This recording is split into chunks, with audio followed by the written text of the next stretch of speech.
Welcome to the Tyrannus Hall podcast. We're hoping to create a grace-filled space to have a conversation about the mission mandate of the Canadian Reformed Churches. I'm here with my co-host, Bill DeYoung, and today we have the privilege of having two guests online. One is the Reverend Joe Poppe of Redeemer Canadian Reformed Church in Winnipeg, and then the Reverend James Zekveld from Ambassadors Canadian Reformed Church in Niverville, Manitoba. And we're going to talk to them all about this Niverville project, this church that they've worked on. And we hope that this conversation will be of a lot of benefit to all of our listeners. So welcome to the podcast, everybody.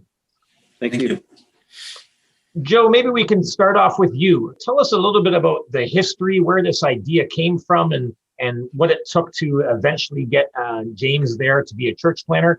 How did this whole idea of planting a church in this particular area come about? Long before I came to Winnipeg, there's been a desire here in the Manitoba churches to set up a home mission project. It goes all the way back. It was initiated by Grace Church, and they've had the Manitoba churches have long had this desire. In 2008, that's about a year after I got here, the Redeemer Church approached the Grace Church about this mandate and said, hey, are you doing anything on this file at this point in time? And if not, would you be willing for us to take a look at it and maybe take the lead on this? And they were willing to allow us that. So we approached the other churches in our classes, the other Manitoba churches in our classes, and asked, are you willing to support a home mission project? And we got support from Grace and from Carmen West and from Carmen East. And so with that, we decided that we would start to lay some of the groundwork and get going after about a 3-year period. We wanted to give the churches opportunity to get out of their existing mission commitments if that was necessary. I think all the churches have basically continued in their existing mission commitments. Our churches support the work of Aldergrove in Brazil. Okay. So most of us have continued with that. But anyways, that's where we started. In 2012, we formally got going on the project. We had to make a decision about where to go. We set some criteria for that. We decided that we would set up a mission project that was accessible to the churches so that there could be volunteers from the churches that could be involved in it. So we ended up targeting 2 areas. One was the city of Winnipeg itself to do missional work here, or perhaps to go a little bit south of the city. We got some fairly big population areas from a Manitoba perspective anyways, south of our city. And so we did quite an evaluation on those 2 proposals. There were pros and cons for each of these proposals. One of the real benefits of going south of the city was that we had some members living out there already.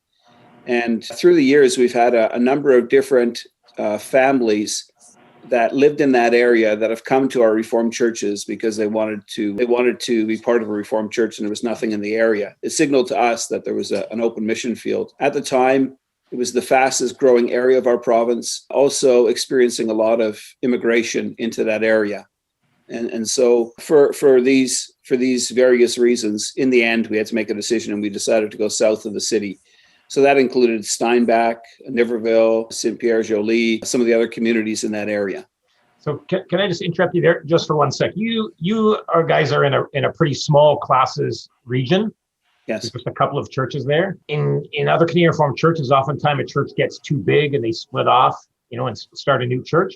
What was going on in Manitoba that there was this long-standing vision of doing something different, of wanting to, start a new church elsewhere? Does it have to do with the fact that you are isolated from perhaps, from the rest of the federation, or what was going on different in Manitoba? How did that end up being, thinking about the fact that that's relatively rare, across our federation to come up with a plan?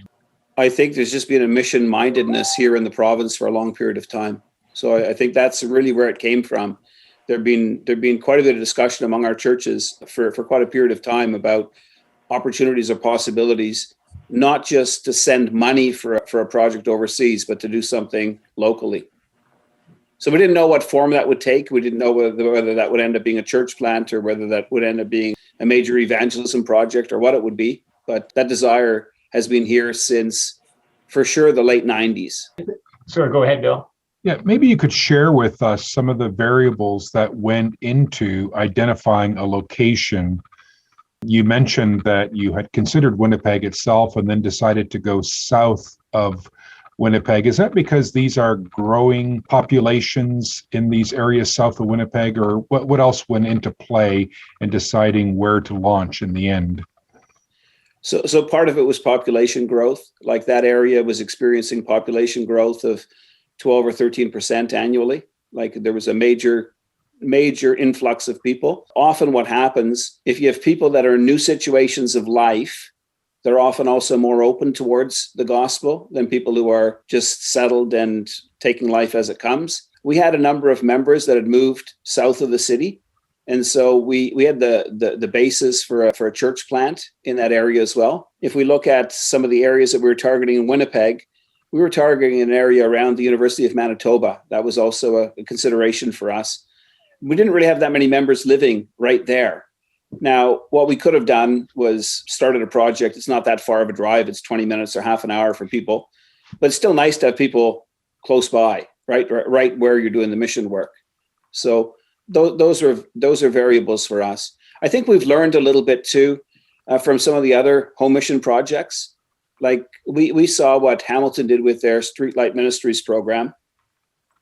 And, they got a wonderful program going there. We're not critical of it, but we said we're not going to target a specific socioeconomic group, right? We want to target an area.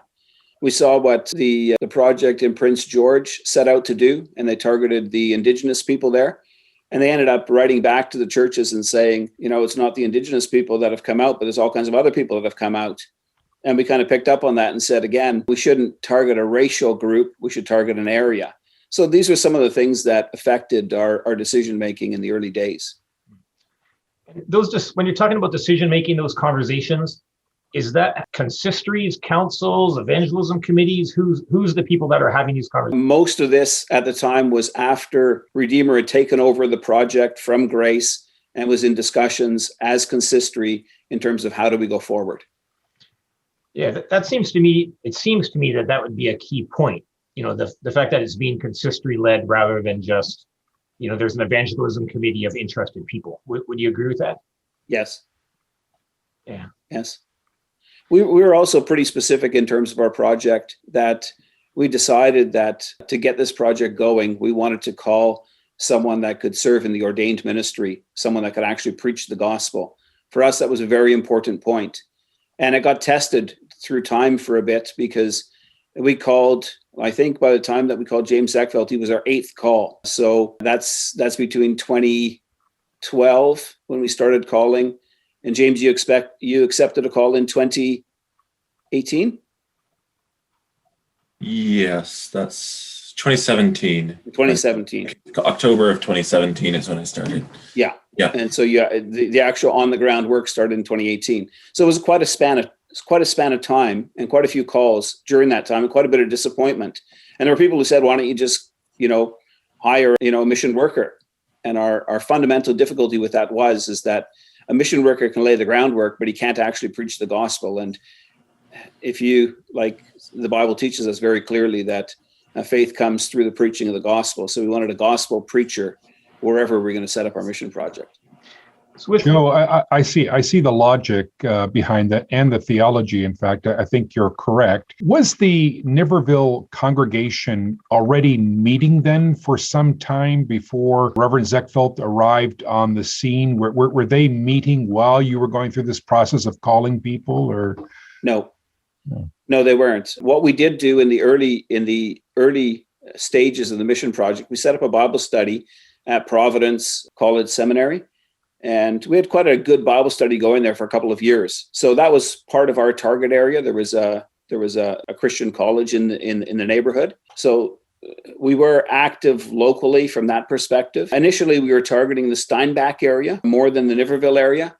And just before James came, suddenly there was a pastor, Pastor Hebert, who broke away from one of the Mennonite churches and actually established a Reformed church in Steinbach.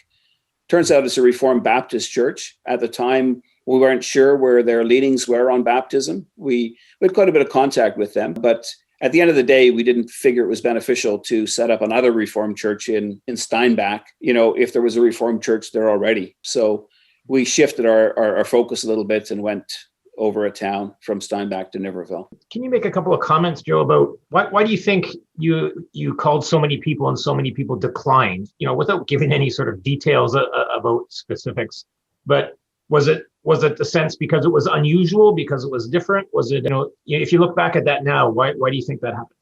I think the whole concept at that point of home mission and of doing a church plant was rather foreign to our churches. And if I think of the names of people that we called, our first call was to Reverend Ken Wiska, and he wasn't ready to come home from Brazil. Otherwise, he would have loved this project. He actually gave us a lot of good feedback and helped us in our direction of the project through the calling process. It was very beneficial to have called him. We called a number of experienced pastors, and they were in various circumstances where it wasn't a go, just from where they were at in life and their situation in their existing congregations. We called a number of candidates, and they had other calls. And this is kind of groundbreaking work. You have to be really mission oriented and mission focused, to take on a call like this. I think in some ways, James was not a stranger to the whole work of church planting. His dad is a church planter. And so he had more familiarity with it. One of our calls was to a URCNA minister, and he got the concept. We were rather sad that he didn't accept the call because he perfectly understood what we wanted to do. And he was quite well suited for the work as well. He was in his first charge, and he just wasn't ready to let go yet. But that was a real pity for us. And perhaps we could transition to James here. When you arrived on the scene, what's the first thing you did? What's the first thing I did? Some of the first things I did was actually look into, I went and visited with Spencer Alsberg in South Dakota. It ended up being very beneficial because it's a very similar, even though it's the States, and there are a number of similarities between South Dakota, North Dakota, Manitoba, even the type of people that settled there, right? Tends to be German and a lot of Mennonites as well. So it was actually quite nice. It was quite a nice place to start.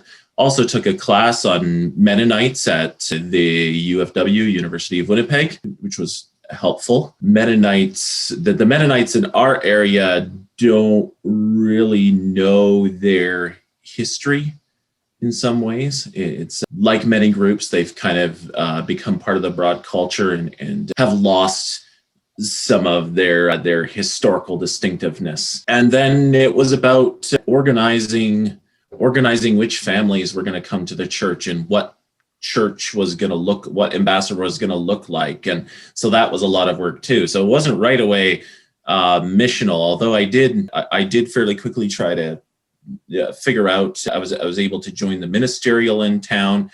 And just did so, walking through town, looking at some of the businesses, seeing what was actually there, right? Kind of scoping it out and kind of figuring out what was what were the networks like in this town. I am kind of curious about the group with which you began. So Joe had mentioned that there was a group that was studying at a Bible college, I believe, in Niverville. Is that the group of people that you started with, or was it the case that when you arrived, maybe a couple more families from Grace decided to transition over? What did the core group of people consist of when you started? And did you begin immediately with worship, or did you continue with Bible studies for a few weeks? Tell us a little bit about that history. Yeah, so we didn't right away jump into the group that had studied at the college.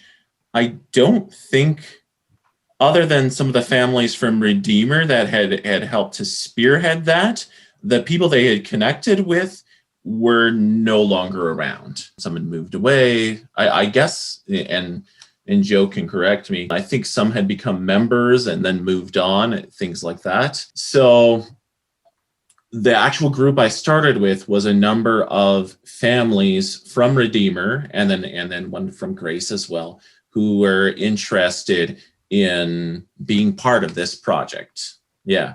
So that meant that there was some work to do in gaining cohesion and vision as a small congregation working together.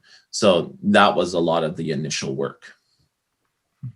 Yeah, I'd mentioned Grace, but I meant Redeemer Church. And so you were casting vision for this congregation, or this group of people at least. And how did you go about doing that? Did you take them through a book, or did you give lessons or lectures or something of that sort?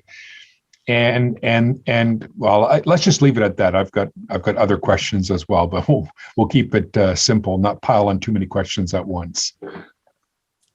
So one of the things I started with was I wanted the whole church to meet together every 6 weeks, and we would kind of have a study. And naturally, that led to discussions about mission, because that's what we're going to do, right? It wasn't only that. I tried to leave it quite broad, but it wasn't only that. One of the first books I used was a book called Embers to a Flame by Harry L. Reeder III. The one thing I really liked about that book was the acronym he used to describe what a healthy church can look like. It's a book that encourages, basically, he wants to see revival in small churches, right? Churches that seem to be just kind of slowing down. There's no real momentum in their outreach with the community, and he wants to encourage kind of a revival and an intentionality, activity, things like that. And the acronym that he uses is WELL. These are the 4 parts of what make a church strong. And WELL stands for worship, evangelism, love, and learning. Worship looks up, evangelism looks out, love looks in, learning looks down, right? Teaching. And that is how, and he wants to bring those 4 together to revitalize, make a church healthy, make a church, if you will, attractive to the community. Yeah, that's a great book. I have that one on my shelf. It sits right beside Outgrowing the Ingrown Church. I forget the author of that one. Similar idea, trying to create revival in local churches. I'm wondering, Joe, can you speak to in the beginning stage of that? You guys called James to be the church planner. What's the relationship like between your own congregation and James at that point? Like, is there regular supervision going on, reporting? Do you just say go for it? Like, do you give him a work list to do? Like, how does that all work? I think there's 2 stages, 2 parts to that. So we have a mission committee, and they were quite active in planning some of the hands-on practical things that were happening. If there were events being hosted or those sorts of things, the mission committee was very much involved in helping out and hosting those things. James is also, a member of our consistory, and we've developed the habit of having him attend our meetings. So he attends our consistory meetings and our council meetings. And the result is that that's allowed him to do regular reporting to our consistory. And it's really allowed him to get to know us and us to get to know him. So in that process, we've really developed a good trust relationship together. It's changed a little bit in this COVID time, but up until COVID happened, we've had the practice of sending our elders. Each Sunday, another elder goes to Ambassador. So basically just to help supervise the worship and maintain contact there and see what's going on, have some knowledge of the project. In the meantime, we've been able to actually ordain an elder at Ambassador itself. We had an ordained deacon there for a while. He finished his term, but now we have an ordained elder there. We have an in-principle decision to ordain a deacon when we have enough men available. But the net result is that there's good bonds between council members and between Pastor James. And that's been super helpful. James has opportunity in terms of supervision and doctrinal matters to report back to consistory all the time. If there's members that are getting ready, that are attending membership classes, he can tell us about that. Someone that wants to make a profession of faith, he informs us about that. We just have a finger on the pulse in terms of what's going on there. There's good communication both ways. We made a decision that we would have a meeting together as council together with the mission committee. Initially, that was set up for 4 times a year. As time has gone on, a lot of the work of the committee has been systematized, and the need for that regular of a meeting is not there. So we end up meeting, I think now about twice a year, but it's more on demand than anything else. It's when there's material to meet that we actually meet with our mission committee and council together. But I'm a little curious, Joe, about this committee. Is this the committee that did the work to launch Niverville, and it still remains intact and deals maybe with Niverville issues? And does it consist of individuals attending Niverville, or is it still Redeemer people? Talk to us a little bit about this committee. So the committee is the committee that helped to launch the whole project. It's always had at least a consistory liaison on it. It's always had representation from our supporting churches. So we've always had members from Grace, Carmen East, and Carmen West on that committee. Their role has somewhat changed because initially they were more involved in the running of the church, the establishment of the church plant. Since James has been attending our consistory meetings and our council meetings, there was some duplication in reporting, and James preferred to report directly to consistory and to council. And so in terms of the running of the project, they're still very involved from a hands-on practical perspective, but consistory has more supervision, more direct supervision over the ongoing work. Yeah, that makes a lot of sense. I think Streetlight had these very dynamics where at one point there was this awkward occurrence of the pastor reporting to the board on matters that were essentially pastoral. And so they had to separate that out a little bit. And I think the board now deals more with logistical issues, building, maybe finance and that sort of thing. And then the pastor would report to Ancaster more on pastoral and ecclesiastical issues. So I see a lot of wisdom in that evolution as well. That's just how things go, right? You learn as you go. It's your first effort of it. I'm wondering if both of you, Joe and James, looking back on that whole launching process, before we talk to you, James, a little bit about more stuff that's going on in Niverville, the launching process and the supervision process. Is there any other particular lessons learned that you would draw out of that for people who are thinking of doing something similar, or perhaps things that you wish you would have done in the beginning that you didn't do? Some advice that you could pass on to another congregation or congregations who are like, oh, we'd be interested in doing something similar. I think it's really important to set clear goals in terms of what you're doing and how you plan to do it. So, we had to work through the whole aspect of, like, we called James as a home missionary, but we had to work through the whole process of, is this going to be a church plant, right? For us, that was something that we had to work through. We wanted that, but we weren't super familiar with exactly how what that would look like and how that would work, right? So it was a process for us, right? It went fairly well. We were pretty specific. We said to people, we had some people living in the area southeast of the church, and we said to them, geographically living there does not make you a qualified person to partake in a church plant, right? We required anyone who wanted to be part of the church plant to write a letter to consistory expressing their desire to be part of the church plant. And we indicated that they needed to be contributing members, right? Like they needed to be able to be willing to be part of an outreach project, right? And we said, if you're the type of people who have big issues in your life, if you got marriage problems, or you're going to be a drain, we'd prefer to keep you with Redeemer and deal with you here than to burden our new church plant with your membership there, right? As time develops, every congregation that you have is going to have certain pastoral issues and pastoral needs, right?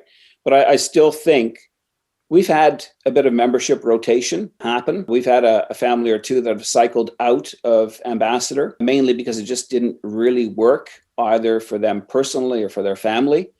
And we've had other families that stepped up and said, hey, we want to be part of this church plant, to the extent that they actually sold homes in Winnipeg and actually moved into into Niverville or close to Niverville to be part of the process. So it's kind of neat to see how the Lord is blessed also in that way.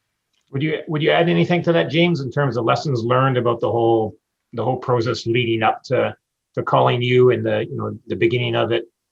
Lessons learned that you could pass on to other people trying to do something similar? I think one of the things that we still need, and maybe this is not a lesson learned, but I think this is something that I'm still working through in my mind, is what's the difference between a pastor, a church planter, and a missionary, right? We have two forms, one for a pastor, one for a missionary, and I'm called as a missionary, but it still doesn't totally make sense to me, right? I'm not saying that's the wrong decision or anything. I'm just saying we're working with different categories than our fathers in the Netherlands were working with, right? We're more northern Israel needing the revitalizing work of the prophets than going to South America to find tribes that never heard the gospel. Yeah, this, James, is something that we've talked a lot about on this podcast, that the cultural context in which we live has changed for all of us. And we were accustomed within our federation to supporting foreign missions, and I still defend that. However, our own communities, our own culture over time has become increasingly post-Christian. You could argue that Canada is less Christian than Brazil is, where we do send foreign missionaries. And so I think that this is something we all struggle with to some degree, because we are now pastors in largely post-Christian communities. So maybe, in fact, we're more missionaries in the end. We're domestic missionaries of that sort. So I understand the grappling there, and I think it's something we all tend to grapple with in some way, although perhaps those who are in Carmen don't see this. I've never been to Carmen. I would love to visit. It's one of these places I've heard so much about, but it's a smaller town. And from what I understand, there's a large percentage of not just Christians there, but of Reformed Christians, in fact. So maybe that concept or this reality isn't as apparent in a place like that as it would be in Winnipeg, for sure. Joe, do you have any thoughts about this? I mean, you've been a pastor for some time, and in the time that you've been a pastor, you've seen the spiritual degeneration of our country as well. Yeah, I reflect more often on the second commandment, right? About the people turning away from the Lord and the effect that will have to the third and fourth generation. Right. And at the beginning of my ministry, if we had people coming from outside the church, most often they made profession of faith, but they did not require baptism because they'd already been baptized. And today that's very different. Most of the time, if we get people from outside the church who want to join the church, it involves an adult baptism because they were no longer baptized. So there's that's a practical outworking of what we're speaking about. I think increasingly, Canada is becoming ripe for mission. I look at a bunch of the different trends in our society today. Our parliament has just passed a medical assisted dying law. We see conversion therapy laws, going through another reading in the House of Parliament. You see the fabric, the culture of our nation changing. And on the one hand, I mourn that because these are steps backwards. But on the other hand, more and more, I'm thinking that it's necessary, right? For 30 or 40 years, maybe even longer, our society's been riding on the coattails of a Judeo-Christian heritage, receiving still some of the benefits of that, but not really confessing the faith anymore. And in some ways, it's necessary for our culture to turn dark, for there to be a need for people to look for light again and to find Christ. So I think it's part of God's process, right? You always see this through history, where there's a turning to the Lord and then a turning away from the Lord. And sometimes that turning away has to go on for a while before there's a desire to turn back. Right? People have to wallow in their sin for a bit first. Yeah, and if things do go dark, as you say, if things continue to go downhill, the Church of Jesus Christ will be standing, holding, light-filled good news. And yeah, that's so filled full of hope. So thanks very much to you guys for saying, hey, we're willing to put ourselves out there and call a home missionary who's not quite a pastor / missionary, not quite how to figure this out, doesn't seem to fit one of our forms, but we're going to do it anyways because there's a need there, and to sort of fumble through it and do your best and do it in an organized way and do it in a way that you can defend, and that you do it as the best as you can. But it seems that we need more some of that, I guess you could say, entrepreneurial, but yeah, just sort of mission focused thinking to push forward with something that perhaps is a bit unusual, but so necessary. Maybe we can switch here and chat a little bit about the realities of the church that you're setting up there in Niverville, James. I'm sure what's going to happen is we're going to have some of our listeners who are watching this on YouTube and they see this Reverend James Zekveld, he's wearing a collar. And I know you a little bit. I think that fits into a little bit also on how you view your role and the way that the church ought to be set up also on the mission field. Maybe you can speak a little bit, not specifically to the collar, but what do you think about when you think about setting up this church in terms of how it looks on Sundays and how it looks during the week? Yeah, I think my desire is that we be visible. And one of the primary verses that has always stuck with me as I think about what I want people to think when they hear the call of the church is from Revelation 20:22. The Spirit and the bride say, come, taste of the water that brings life, right? That's what I want to be offering. And we do that by saying, hey, we're actually here. But then we also do that through good works, right? We do that. So far, a lot of our work has been, at least the first 2 years have been, okay, we're here, right? We're going to advertise. We're going to go door to door knocking. We're going to plan events and invite the town, right? And there's a church here, right? You meet us and we're friendly, and that might make you more interested. This last year, of course, that's been a little different, but it's been a different type of opportunity because some of those contacts that I was with, I've been able to have one-on-one Bible studies with, and I'm hoping and we're seeing a desire to join the church through the different circumstances. I mean, the one fellow I've done Bible study with for almost a year now, the reason he came to do Bible study was not because he had such a huge desire for Christianity, at least initially. He's always been curious about it, but everything got shut down and there was nothing else to do. So he came and did Bible study with me. And yeah, it's a wonderful testament to how God uses these things. James, you've just given me a wonderful way to advertise the church. If you are really, really bored with life, consider the church. Maybe you could share. You mentioned that you've put on some events or something like that. Share with us ideas you've had, or plans you've had to create points of contact with people to introduce the community to the church. How have you gone about doing that? Yeah. So one thing, we've had things like a summer barbecue. We've had games night at my house. We've done that every month. I like games, and there's a group of people that like games. So that's been nice for meeting people. We had, in the first year, we had a baptism forum. And so between me and Jared Hebert, who's from Steinbeck. And so that garnered a lot of interest. Yeah, those were some of the ideas. It's just what you're able to do, right? If you have, we did a garage sale. That's right. Yeah, we did a garage sale this past year. And just everybody brought their stuff and we did it out in our front lawn. So yeah, lots of ideas that you can, just to make yourself visible, just for people to know you're there, right?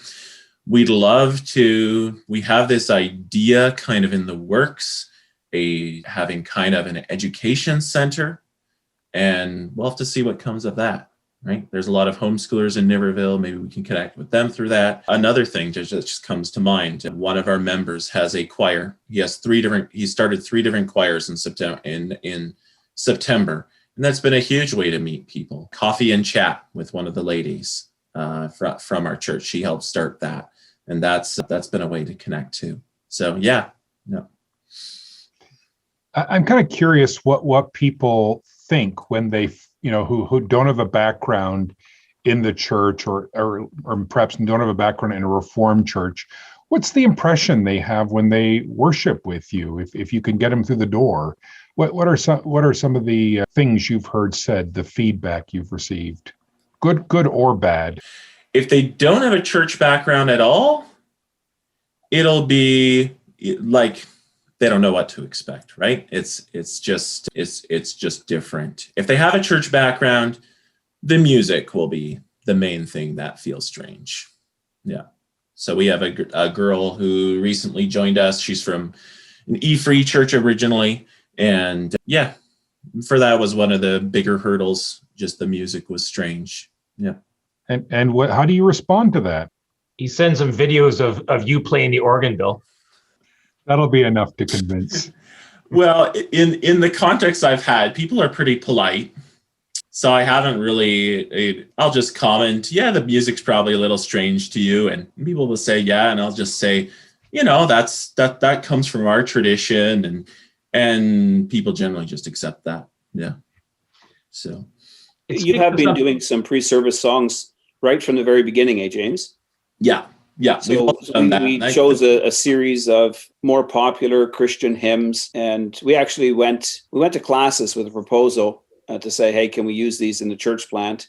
And classes says, well, classes preferred us not to use them in the worship service, but kind of said, hey, you should do 2 things. You should pass them on to the Book of Praise Committee and to Synod for approval. And if you want, you can use them as pre-service songs. So you've been singing out of that book for quite a while until we got our new supplement. I think the new supplement is now, we're singing through some of those just to get to know them as pre-service songs. But at least that allowed people who were from a more general Christian background some familiarity to some songs in the worship service. Yeah, it's interesting, because it speaks. I love how you said if people don't come from a church background, they find everything strange. Like if you're an unbeliever and you walk through the church, it's not like you're going to be like, oh, those Genevan tunes are strange. You're going to be like, prayer is strange. What are you doing? You're closing your eyes and speaking to somebody we can't see. But if you come from a different church background, then you're walking into a different tradition. You find that perhaps awkward or difficult, or you find it difficult to worship. And then the idea of the pre-service hymn being saying, hey, we're going to help create a bit of a bridge for you. We understand you're coming from a different tradition. Here's something that's more familiar for you, but at the same time, you're getting introduced to a different tradition. That seems like a reasonable approach.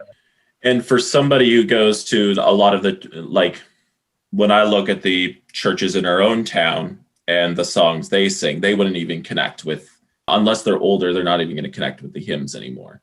So then it will just, yeah. And that's a whole other question. So to go back sort of in the timeline of it, when is it that you started worship services, and how did you come to the decision to start them then? What was the second question? Sorry. So how did you come to the decision to start worship services, at a particular time? What was it that made you say, okay, now it's time for us to start regular Sunday worship? We started in April of 2018. For me, it was kind of decided for me. So. Well, then we asked Joe, how did you get to that? How did you get to that conclusion that it was time to do that? I think our conviction has always been that the way to bring people to faith is through the preaching of the gospel. And you could start up a Bible study, but why not just go straight into starting up worship services and see who you can draw, right? So at a certain point in time, like we called James and he accepted in the fall of 2017. We needed to do some organizational things yet, like find a place to worship and some of those sorts of things. And James needed some time to acclimatize himself, and he took a course and just to get set up himself. So, and we didn't think it was really advantageous to start worship services January the 1st in the dead cold of winter here, right? So we waited a little bit until spring came. We didn't want to wait until summer because then everyone's gone on holidays. So a bunch of those different factors came in. Right. We've been very blessed in terms of how it worked out. We rented a building for a period of time, some facilities, and then there was an empty church in Niverville. Been empty for a bunch of years, and we inquired about that church building, and it was owned by another church, and they basically abandoned it and built a new church building. And so they agreed to allow us to rent at a very cheap rate, and they also gave us we asked for and received first right of approval if there was ever a bid on the building. So that actually worked out in a kind of a neat way too. They had investor interest in that church building at a certain point in time. A developer wanted it. He wanted the land basically to develop in town. And so that pushed us to a situation to say, okay, what are we going to do? It was kind of difficult because it was a little bit early in the process. We were not looking to purchase real estate at that point in time. We weren't even sure that this was going to be a go in Niverville. But there were no other options in terms of buildings, right? Unless you wanted to rent a school, which really didn't give you an identity in the community because it was used as a school for the rest of the time. We didn't have many options. So we ended up making a decision to purchase that building. And that's been quite useful for us because it's actually given our mission project an identity. Like, we have a place in town, and it's a very well recognized church in town. We have some people that come because the church is open and they live in the neighborhood, right? So nice to see the church open again, right? Is the comment that you get, right? From some of the old timers who have lived in Niverville for a long time. So that's been kind of a neat part of the story as well. That's beautiful. Well, I can't help but ask the following question. Canadian Farm listeners to this podcast, they've read James Zekveld in Clarion. Maybe they've seen his blog. We're not going to turn this into a podcast about weekly communion, James, but I do want to ask you this serious question. How do you view the role of the sacraments and how, in terms of their relationship to mission, the mission of the local church? I'm interested if you could, give us a couple of thoughts on that. They are a very visible picture of Jesus saying, "Come to me, and I will give you food without price." I'm forgetting the exact quote, but it's a very visible way of showing that in the church. And it flows out in something like a potluck between meals. So even though we wouldn't invite an unbeliever to communion, we would definitely invite him to the potluck after communion, right? Which is something we've practiced in our church pre-COVID, and we hope to go back again, of course. The other important thing is how it encourages the church itself in their mission. I see communion as being primarily about the primary point of communion is union with Christ. Yeah. So it points to the cross as the emblem of communion, but the point of it is I'm taking in spiritual food so that I may be spiritually transformed, that I may become less and less flesh and more spirit. And if I'm more and more spirit, I more and more represent the spirit to my neighbor. Yeah, that's well said. Sort of think about churches that I've been in that has a regular practice of altar calls, calling people up to make a decision for the Lord, walk up to the front to demonstrate that decision. In a certain way, when you give the invitation and exhortation or admonition, in the Lord's Supper, and you, especially if you practice communion where people walk up and sit at a table, it's a biblical manifestation of an altar call. It's also for the people that stay in the pews, people that don't participate.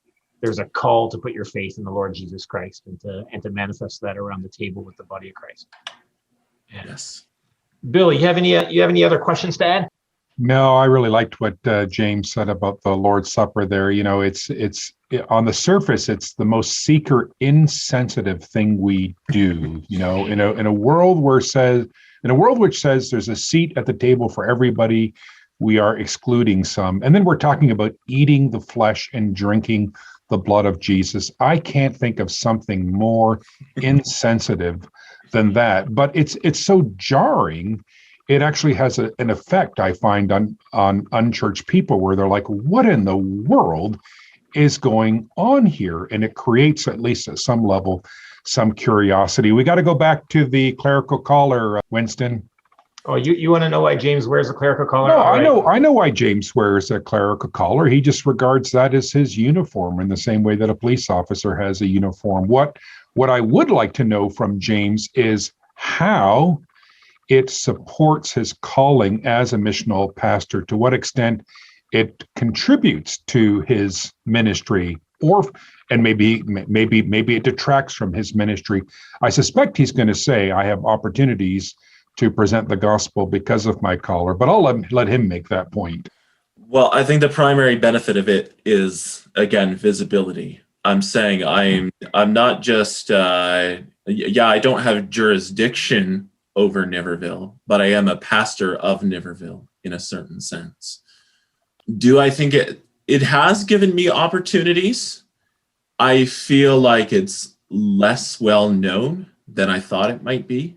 People are not aware of it in the same way around here. The French people in town will recognize it. They'll say, "Oh, are you a priest?" And I'll say, "Oh, I'm a Protestant priest."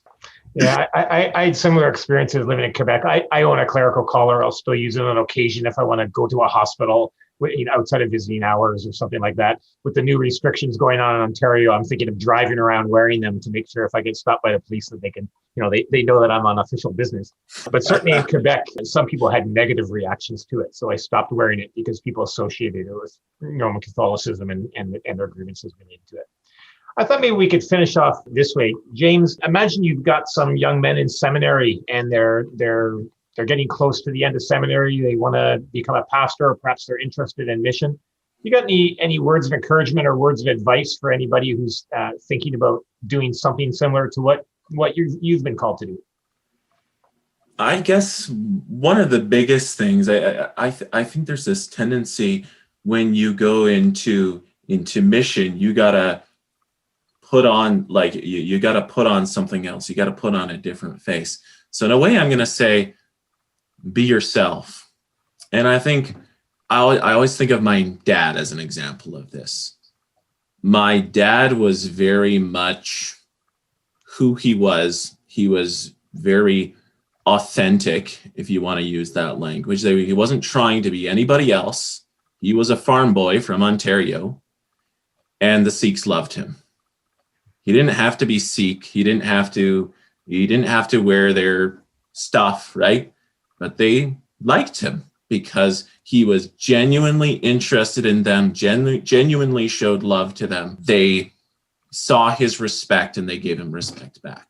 So, James, I think that's probably more profound than you realize, because we live in a culture of pretense, right?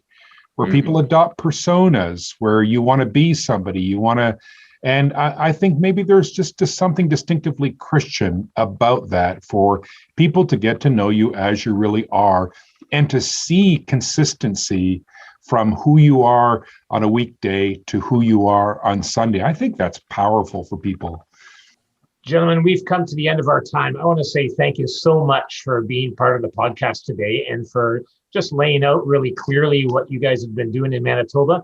It's my hope and my prayer that we're going to have people watch this podcast, and on the one hand, they're going to be excited about the way that the Lord is using churches like your own in order to spread the gospel. And on the other hand, that they'll be so excited that they'll be say, hey, maybe we in our local churches can do something similar. So I hope your email boxes get flooded and your phone runs off a hook, as many other churches want to do something similar to what you're doing. God bless you in all of your work. Thank you so much for being part of the podcast today. Thank you. Pleasure. Thank you. Well, Bill, we're wearing different color shirts than during the interview because we're recording this postscript a little bit later. I'd like to chat a little bit about the importance that was the importance of the involvement of the consistory in this whole process that they initiated in Manitoba. That from the beginning, it wasn't just a couple of people in the church that were interested in starting a mission work, outside of the capital, but that it was consistory driven. I think that's a really important point. You want to say a couple of words to that? Yeah, I agree completely. You cannot have a church plant rest simply on the energy and the drive of the church planter, or even of the fledgling community that is beginning to meet. That group will lose momentum quickly. The work of church planting is extraordinarily hard, and it can often be very depressing. And so church plants need the support of their overseeing bodies. And so the consistory has to be invested. And of course, it's been some time since we've listened to the interview, but I remember being very impressed with the oversight that was the name of the church, Grace, the church that Joe Poppe pastors. I remember being very, very impressed with the level of commitment to the work that the consistory had. Yeah, so the missionary meeting with the consistory, or attending consistory meetings, keeping this open, ongoing communication, so that they're always talking about that. That's so important in numerous ways. I imagine that there could be some tension there as well too. You could have the tendency of a consistory of an existing church that tends to perhaps try to micromanage the church plant. So I imagine the parameters of that relationship have to be worked out.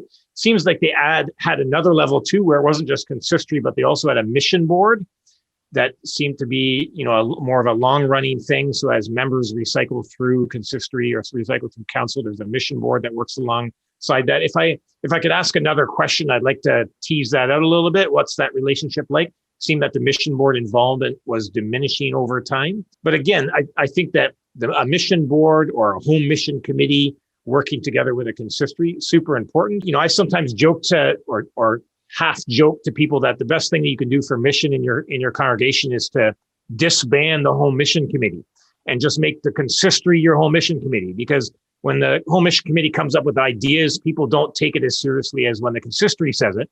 And not only that, I've talked to numerous members of home mission committees where they feel that the consistory are the ones that when they come up with a great idea, the consistory sort of sticks a stick in the spokes and stops the process. They end up being the naysayers in the process.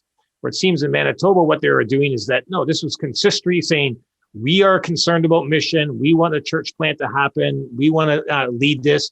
Well, then you get things like, they could buy a building because you got consistories behind it and leaving the congregation in that. Yeah, that just seems like that's the right way to go about it. Yeah, that's right. I'm not sure that a mission board is always necessary for these initiatives, but it sounds like the mission board was very invested early on planning for this plant. And now its role has diminished considerably. I think Joe Poppe indicated that they met only twice a year now because consistory has assumed so much responsibility.